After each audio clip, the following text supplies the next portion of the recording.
El proyecto de presupuesto 2025, recordemos que el propio presidente lo presentó un domingo por la noche en el Congreso Nacional. A partir de allí empezó el debate y el análisis en comisión. Ayer estuvieron quienes conducen ANSES y Córdoba, los diputados de Córdoba le plantearon la necesidad de que el gobierno nacional cumpla y cancele la deuda que mantiene por la caja de jubilaciones, algo así como 470.000 millones de pesos. La respuesta del gobierno fue que se van a hacer auditorías. Es una respuesta que el gobierno parece tener para varios aspectos, ¿no? Las universidades y ahora también la caja de jubilaciones. Pero ¿qué nos dice el presupuesto en general? ¿Qué está previendo el presupuesto 2025 en cuanto a los principales parámetros económicos? Vamos a hablar con Nicole Pisani Claro, que es economista jefe de FADA. ¿Qué tal, Nicole? Buen mediodía. Muy buen mediodía, un gusto estar acompañándolos. Gracias por atendernos, Nicole. Bueno, ¿qué se puede decir de lo que han analizado ustedes, de lo que han podido ver a grandes rasgos del presupuesto 2025, que va a ser el primer presupuesto del presidente Milei si se aprueba, ¿no?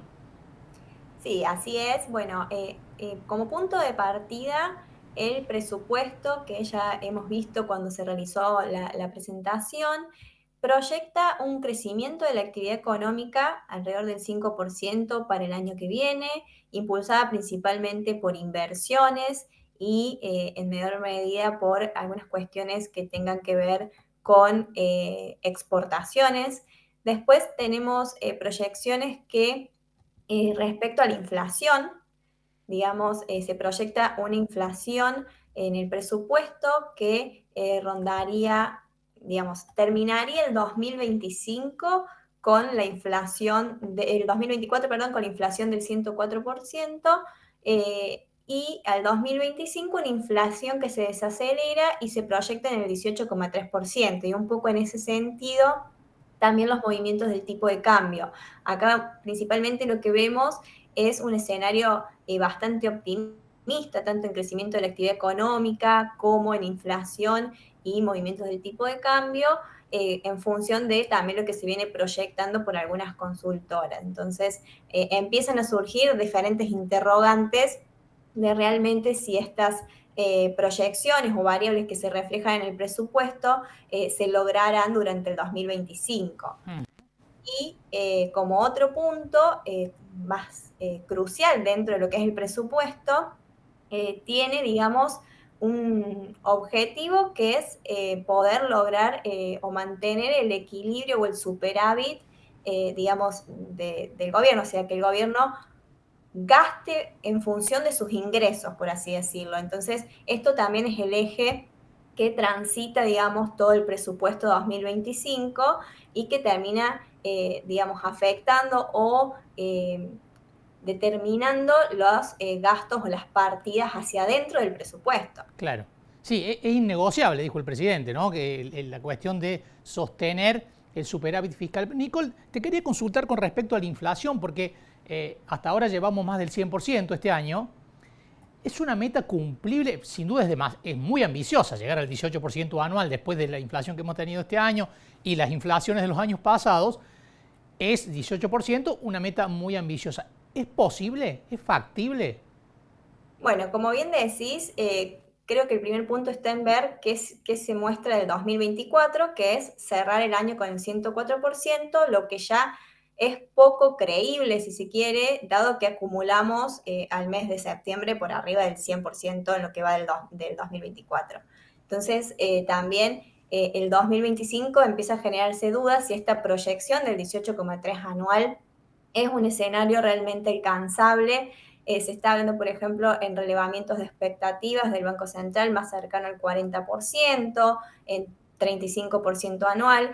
En ese sentido, es como un punto bastante, digamos, dudoso dentro del presupuesto porque debería desacelerarse muchísimo la inflación para lograr ese 18,3 en todo el año, y deberíamos empezar a verlo hacia fin de este año también. Entonces, todavía no se ha logrado desacelerar realmente o encontrar la inflación por debajo del 2% en los meses que quedan de este año, posiblemente no se logre una inflación, digamos, del 18% hacia 2025. Nicole, ¿qué pasa con el tipo de cambio? Que el gobierno, muchos analistas vienen diciendo, está atrasado y por lo tanto por ahí atenta contra el desarrollo de las exportaciones y fomenta las importaciones. Ustedes que tienen a lo productivo muy en la mira, ¿no? Desde FADA, ¿cómo están viendo ese elemento del valor del dólar? Bueno, en el presupuesto hay que aclarar que no se incluyen, digamos, o no se ven correcciones cambiarias para el 2025, sino que el tipo de cambio se iría moviendo en consonancia con lo que se proyecta también de inflación.